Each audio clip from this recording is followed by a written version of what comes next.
Capítulo 3. Aceitação ou Guerra. Parte 1. No ar, Magneto foi atingido pela vibração sísmica não magnética. Sua concentração quebrou por um instante crucial. O campo de força magnético ao seu redor vacilou. A falha momentânea de Magneto foi explorada por Xavier no plano mental. É a sua dor, Eric. Você vai deixar que ela nos destrua a todos? A combinação do choque físico e da pressão psíquica foi demais. Magneto gritou, mas não um grito de dor, um grito de fúria traída. Você me força a fazer isso, Charles. Em um ato final e aterrorizante, Magneto ignorou os X-Men. Ele concentrou seu poder restante em um ponto, o colossal navio de guerra enferrujado, há muito desativado, que estava ancorado no porto próximo. Com um rugido de esforço, Magneto arrancou o navio da água. O metal do casco se dobrou e se contorceu. Ele o elevou sobre a cabeça, uma massa de metal de 40.000 toneladas. Isto é o que acontece quando vocês me forçam a usar minha verdadeira força. Magneto lançou a imensa estrutura metálica no oceano, a quilômetros de distância de qualquer área residencial, mas o impacto da queda criou uma onda gigante que serviu como sua cortina de fumaça. O splash e a subsequente perturbação eletromagnética criaram uma distração perfeita. Os X-Men olharam atônitos. Quando se voltaram para onde Magneto estava, ele havia desaparecido. O navio se tornara seu veículo, seu santuário de ferro flutuante. Jean, exausta, caiu a joelhos. Ele se foi, mas ele não cumpriu a ameaça. Ele não explodiu a usina. Cíclope olhou para a água agitada e depois para o rastro magnético que Magneto havia deixado. Ele recuou, mas nos deixou uma lição. Se quisermos impedi-lo de verdade, não podemos lutar contra ele. Temos que pará-lo antes que ele comece. A única esperança é resgatar Fera. Nas profundezas da Penitenciária Federal de Contenção, no nível subterrâneo 6, o silêncio era a única indicação de sucesso. Vampira e Gambit haviam desativado a segurança com uma eficiência brutal e silenciosa, mas a porta da cela de Fera representava o desafio final. Era um cofre de aço com uma fechadura digital biométrica de nível triplo. Gambit tentou desativá-la com cartas cinéticas de baixa potência, mas o metal refratário da porta absorvia a energia. Isso é um trabalho para um sistema de corte industrial, Sherry, não um truque de cartas. Vampira olhou para o monitor na parede. O único indivíduo com acesso biométrico era o diretor da unidade de contenção, Coronel Marcus Vance, que estava na câmara de observação de Fera. Tenho que tocá-lo, Remy. Ele tem o acesso e provavelmente a força para lidar com o que for preciso, disse Vampira, sua voz tensa. O coronel Marcus Vance era um homem de constituição imponente e uma mente aguçada, totalmente convencido da ameaça mutante. Ele estava observando Fera, zombando calmamente de sua condição. Vampira agiu rapidamente. Enquanto Gambit atirava uma carta cinética para criar um pequeno e rápido flash de distração perto da câmara, Vampira atravessou a porta de observação destrancada. Seu toque foi direto no pescoço do coronel Marcus Vance. O choque da absorção foi o mais poderoso que já experimentou. Em um instante, ela sentiu o treinamento militar de Vance, sua disciplina de ferro e, no mais importante, sua força bruta e a sequência de acesso para a cela. Vance caiu desmaiado, mas Vampira se cambaleou. Seu corpo estava temporariamente inundado com a memória e a fisicalidade de Vance. Por um breve e perigoso momento, ela sentiu o ódio de Vance por mutantes, o que a assustou. Ela respirou fundo, afastando a personalidade indesejada, mas mantendo a força e a astúcia. Remy, a porta! Vampira usou a mão de Vance para acionar o escaneamento biométrico, e a porta de aço se abriu com um clique pesado. Lá dentro, Fera estava encolhido em sua cela fria. Oh, céus, Vampira! E Coronel Vance? Que peculiaridade é essa? Fera perguntou, sua voz ainda cheia de seu humor professoral, apesar da dor. Ele foi neutralizado, respondeu Vampira. Com sua força absorvida, ela quebrou a trava de polímero da perna de Fera. Vamos, Hank, o show acabou. Enquanto o alarme secundário finalmente soava, Gambit explodiu a porta da câmara, permitindo que os três fugissem para a escuridão dos túneis de serviço. O resgate foi um sucesso tático, mas um desastre de relações públicas. Horas depois, o mundo acordou com a manchete: terrorista mutante foge com a ajuda de cúmplices. Henry Peter Girick, novamente na televisão, explorou a situação com uma fúria calculada. Este é o seu homem de paz, professor Xavier. Seu pupilo, o Fera, fugiu de custódia federal, resgatado por criminosos mutantes que violaram o espaço aéreo e invadiram uma prisão federal. Isso não é busca por coexistência, é uma insurreição armada. A fuga de Fera serviu para deslegitimar qualquer argumento que os X-Men pudessem ter sobre a lei. A opinião pública, já assustada por Magneto, agora via os X-Men como seus aliados. Girick sorriu friamente para a câmera. O ato de registro mutante não é mais negociável. Além disso, estou acionando o protocolo Alpha Sentinela. Estamos trazendo o que restou de nossos robôs sentinelas de volta ao serviço ativo e triplicando o financiamento para construir uma nova geração, mais letal e mais eficaz, imune à manipulação magnética. A caça está aberta. Todos os mutantes conhecidos, incluindo os autodenominados X-Men, serão tratados como inimigos em fuga. O professor X e a equipe, reunidos na mansão, observaram com horror. Eles haviam libertado Fera, mas ao custo de iniciar a segunda fase da Guerra Sentinela. Enquanto a fuga de Fera dominava o noticiário, Magneto se preparava para seu último movimento antes do prazo autoimposto. Flutuando a bordo de seu submarino de ferro maciço, uma invenção secreta, Magneto transmitiu uma mensagem para a Assembleia Geral da ONU em Nova York. Sua imagem preencheu o salão. Meu irmão mutante e a subsequente fuga forçada apenas validam minha tese. A humanidade nunca permitirá que vivamos em paz. Eles responderam à busca por coexistência de Charles com cadeias e robôs de caça. Eu lhes dei um prazo. O tempo está se esgotando. Eu não lhes darei uma terceira chance. O ato de registro mutante deve ser desmantelado. Todas as armas baseadas em tecnologia eletromagnética devem ser entregues a mim. Magneto parou por um longo momento, permitindo que suas palavras se fixassem. Se até o nascer do sol de amanhã, o ato de registro não for rasgado e todas as leis antimutantes revogadas, eu vou começar a reorganizar os polos magnéticos da Terra. Isso resultará no colapso de toda a sua infraestrutura tecnológica, destruindo suas redes de comunicação, seus sistemas de defesa, seus transportes e, eventualmente, seu poder. Vocês terão a escolha: aceitação e paz sob minha égide, ou o caos global. O ultimato de Magneto era um golpe de mestre em terrorismo. Ele não ameaçou matar, ele ameaçou desfazer a civilização. O anúncio de Magneto causou pânico mundial. Mas o perigo não era apenas retórico. A manipulação em larga escala da magnetosfera, mesmo em forma de ameaça, estava gerando anomalias climáticas e energéticas. Picos de energia eletromagnética atingiam cidades aleatoriamente, causando quedas de energia e pequenos desastres estruturais. Tempestade se recusou a ficar parada. Com os X-Men dispersos e o Professor X focado no cérebro, ela se tornou a única sentinela em tempo integral. Voando acima das nuvens, a centenas de quilômetros de distância da mansão, Tempestade usava seus poderes com uma precisão e esforço nunca antes vistos. Ela agia como um para-raios global.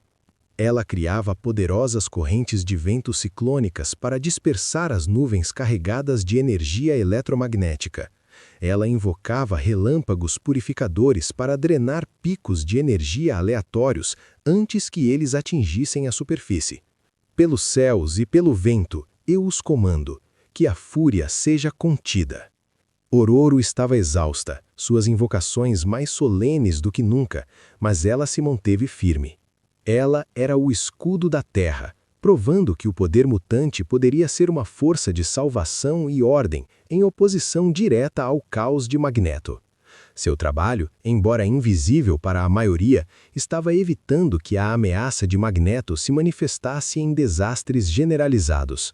Xavier sabia que o tempo havia acabado. O resgate de Fera foi apenas um desvio. A batalha final não seria travada com garras de adamantium ou raios ópticos, seria travada nas profundezas da consciência. O professor Charles Xavier, isolado na câmara escura do cérebro, estava mais uma vez no estado meditativo mais profundo. Ele havia percebido a exaustão psíquica de Magneto após a projeção de poder global. Era a única chance de atacá-lo em seu ponto mais vulnerável, sua mente. Ele estava se preparando para um duelo mental total, uma batalha de vontades que arriscava a vida de ambos. Xavier utilizou um protocolo de cérebro ultra-secreto que amplifica sua telepatia a níveis perigosos, mas o estabiliza contra um colapso. Eu não posso permitir que ele cause essa destruição, não posso deixar que ele vença, mas também não posso destruí-lo, pensava Xavier, o dilema moral de sua vida consumindo-o. Ele enviou uma mensagem mental final de baixa frequência a Jean Grey. Jean, se eu falhar, você deve usar tudo o que entendeu para impedir Eric. Não importa o custo. Eu confio em você. Com esta última diretriz, o professor X mergulhou no vazio psíquico. Sua mente, um farol de luz, se projetou sobre a vastidão do globo, buscando a consciência oculta de Magneto. Ele estava entrando no campo de força psíquico mais poderoso que já enfrentara, sabendo que a única arma que tinha era a memória de uma amizade perdida e a convicção de que a humanidade e os mutantes mereciam uma chance. O destino do mundo dependia da batalha silenciosa que estava prestes a começar. Capítulo 3. Aceitação ou guerra? Parte 2. No silêncio cavernoso do cérebro, a mente de Charles Xavier se projetou através do vazio, rasgando o véu da realidade.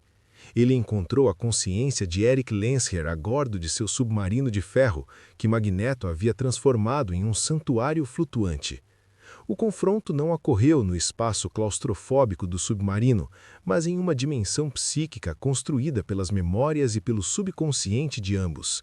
Era uma recriação vívida da casa de praia em Israel, onde se conheceram e debateram o futuro da humanidade. O sol estava quente, o mar estava calmo, e na varanda havia um tabuleiro de xadrez intocado. Os avatares psíquicos de Charles e Eric se sentaram.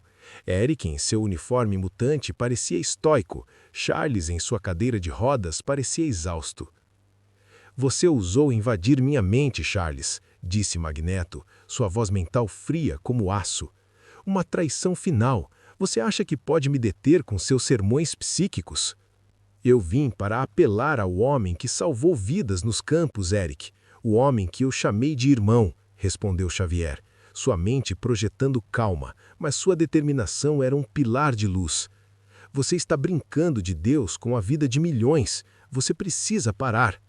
E você, Charles, brinca de santo, ignorando a espada sobre nossas cabeças, a prisão de Hank, a fuga, os novos sentinelas. O mundo deles nos rejeitou. Minha única opção é garantir que o mundo seja nosso. A projeção de Magneto se levantou, a areia da praia psíquica se contorcendo magneticamente ao seu redor. O duelo começou. Magneto atacou com a força da dor acumulada, projetando visões de perseguição, de seus pais sendo levados, do medo primário. Charles defendeu-se com a lógica e o amor, mostrando a Eric a beleza do potencial humano, a diversidade que ele jurou proteger. A batalha de ideais era travada com ondas de choque psíquico. Charles sabia que não poderia vencer Magneto pela força bruta mental. Eric era demasiado poderoso, seu ódio demasiado profundo. Ele teve que atingir o cerne de sua humanidade. Você diz que está lutando pela nossa espécie, Eric, mas você se tornará exatamente o que lhe causou tanto sofrimento. Você se tornará o opressor. Lembra-se de quando nos conhecemos em Israel? Você não lutava por supremacia, você lutava para que as crianças tivessem o direito de brincar na praia sem medo. Charles projetou memórias vívidas, os dois rindo, jogando xadrez, debatendo com fervor, mas com respeito.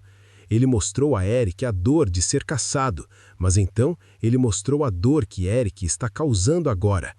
Seus mísseis, seu ultimato, você está aterrorizando as crianças inocentes, você está criando o próximo ciclo de ódio, você está se tornando o monstro que a humanidade teme, e isso é o que Garrett sempre quis. A imagem psíquica de Magneto se estremeceu. Por um instante, a dor foi maior que o ódio. Ele viu a si mesmo como um opressor e a visão o aterrorizou. Não, eu não sou como eles, eu sou a força para a justiça. A voz mental de Magneto se quebrou, cheia de vulnerabilidade. A justiça não pode ser construída sobre o terror, Eric. Salve sua alma, pare com isso, implorou Xavier. A mente de Magneto resistiu à persuasão. O trauma era demasiado forte. É tarde demais, Charles. O mundo escolheu, e agora você vai me pagar pela sua cegueira. A projeção de Magneto lançou uma onda de pura energia psíquica na direção de Charles. A bordo do X-Jato, pairando sobre o Atlântico, a equipe sentiu a tensão. Jean Grey, agindo como um sensor psíquico, alertou a equipe. O professor está em apuros. Magneto está atacando. Precisamos de um desvio agora, ou o Professor X pode sofrer danos cerebrais irreversíveis. A equipe, física e mentalmente exausta pelos confrontos anteriores, mal conseguia respirar, mas a ameaça iminente e direta à vida de seu mentor era um poderoso e imediato catalisador que substituía a fadiga pela adrenalina pura. Ciclope elevou a voz acima do zumbido da energia e dos escombros, assumindo o comando com uma clareza militar. Sem ataque direto. Precisamos de concentração e de uma manobra de distração total. Jean, cria um campo de força vibracional não magnético que envolva Magneto. Bloqueia a mente dele e interfere no foco. Wolverine, você é o alvo que vai tirá-lo do eixo. Tempestade, crie o caos sensorial para mascarar o ataque. Tempestade agiu com a velocidade da natureza descontrolada. Ela invocou um vórtice de ar maciço e concentrado. Não uma tempestade dispersa, mas uma coluna de ventos de furacão localizados que se manifestou subitamente. A parede de vento giratório atingiu a superfície de metal do submarino de Magneto com a fúria concentrada de um ciclone de categoria 5. O som resultante era ensurdecedor, um trovão contínuo e rascante que engolia todos os outros ruídos. O movimento violento e repentino fez com que a base maciça onde Magneto estava, o submarino levantado, balançasse de forma brusca e perigosa, desafiando momentaneamente o controle do mestre do magnetismo.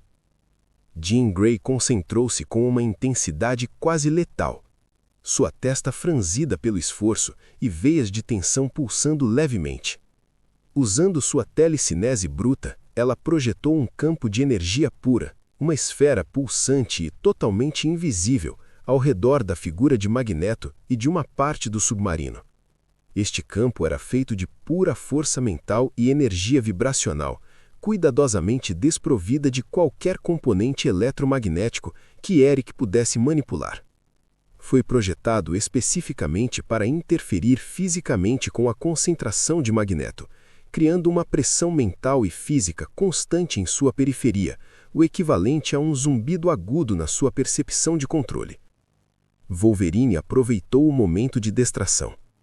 Ele saltou do X-Jato que pairava, caindo com um impacto seco e brutal na superfície curva do submarino. Imediatamente, ele estendeu suas garras de adamantium, usando-as para rasgar o metal do casco em uma linha profunda e desnecessariamente violenta. A ação criou um som estrondoso e caótico, um raspar agudo e ensurdecedor de adamantium contra a liga metálica, que reverberou por toda a estrutura do casco, inundando o ambiente acústico de Magneto com barulho perturbador. Ele não atacou Magneto diretamente. Em vez disso, danificou a superfície do submarino, criando um ruído e uma vibração perturbadora que funcionavam como um ataque sônico calculado para quebrar o foco de seu inimigo. O ataque não era para ferir Magneto, mas para quebrar a concentração de Eric no plano físico, refletindo a desestabilização no plano psíquico. No plano psíquico, a apelação de Xavier a tinha rachado a armadura de Magneto. A fúria nobre do mutante estava misturada com o medo e a culpa do homem. No plano físico, o caos acústico e vibracional causado por Tempestade e Wolverine e o campo de força não magnético de Jean atingiram Eric com a força de um martelo. Magneto, no centro de seu domínio, gritou de frustração e dor. A onda de choque que ele havia lançado em Xavier se desvaneceu. Sua mente se contraiu. Basta. Eu me recuso a ser caçado por você e por seus X-Men. A voz de Magneto ecoou no plano psíquico, mas estava cheia de exaustão. Ele sabia que estava em desvantagem. A intervenção dos X-Men o havia forçado a dividir o foco, e a verdade de Xavier havia penetrado sua alma. O corpo de Magneto brilhou com uma aura vermelha e roxa de energia magnética pura. Ele usou o último de sua força para reverter a manobra de desestabilização da Terra, apenas para evitar a destruição total. Em seguida, ele ativou o mecanismo de camuflagem de seu submarino, puxando-o para as profundezas do oceano em uma velocidade incrível. Ele desapareceu das telas de radar e dos sensores psíquicos de Jean. O Professor X, esgotado, retirou-se do cérebro, caindo em sua cadeira de rodas. Ele recuou. Ele não cumpriu o ultimato. Ele viu a si mesmo. Xavier ofegou, limpando o suor frio de sua testa. A vitória era apenas a interrupção da catástrofe. A equipe se reúne na mansão Xavier, sabendo que Magneto voltará e a guerra é inevitável. Horas depois, todos os X-Men estavam de volta à mansão. O Fera estava mancando, mas seguro, recebido com alívio efusivo por todos. Vampira e Gambit foram saudados como heróis. A equipe de ataque estava fisicamente esgotada, mas triunfante pelo recuo de Magneto. A vitória, no entanto, tinha gosto amargo. No noticiário, Henry Peter Gyrich ignorava o recuo de Magneto, concentrando-se apenas na ameaça e na fuga de Fera. O mutante terrorista Fera foi resgatado por seus cúmplices. O ataque de Magneto prova que estamos em guerra. A lei de registro e o protocolo Alpha Sentinela estão em pleno vigor. A equipe se reuniu na sala de estar. Fera, apesar de ferido, resumiu a situação com sua habitual clareza. Conseguimos salvar minha pele, meus amigos, e evitamos que Eric causasse um desastre global. Mas ao fazer isso, demos a Gyrich e ao medo público a prova que eles precisavam. Agora somos fugitivos resgatados por terroristas. Jean, olhando para Wolverine, que estava afiando suas garras em silêncio, sentiu a verdade pesada. Ele voltará. Eric não desistirá de sua causa. Ele viu a dor em si mesmo, mas não a rejeitou. Ele a aceitou como sua arma. O Professor X olhou para sua nova equipe, a exaustão marcada em seu rosto. O ultimato de Magneto estabeleceu um curso irreversível. A humanidade agora tem uma razão para temer, e Magneto tem uma razão para lutar. A coexistência que buscamos será conquistada em uma guerra que acabamos de evitar, mas que está destinada a acontecer. A mansão Xavier não era mais um refúgio, era a sede de uma resistência. Fera estava em casa, mas a guerra era inevitável. Encerramento. Este arco revela a futilidade da paz quando o medo é institucionalizado. O resgate de Fera foi um triunfo pessoal, mas a ascensão da lei de registro e a resposta violenta de Magneto provaram que a humanidade e os mutantes estão presos em um ciclo de terror. O duelo entre Xavier e Magneto expôs a alma ferida do mestre do magnetismo, mas não o redimiu. Os X-Men, ao evitar a destruição global, pagaram o preço de se tornarem fugitivos. A guerra não foi evitada, apenas adiada. E o sonho de coexistência agora depende de uma resistência sob o ataque.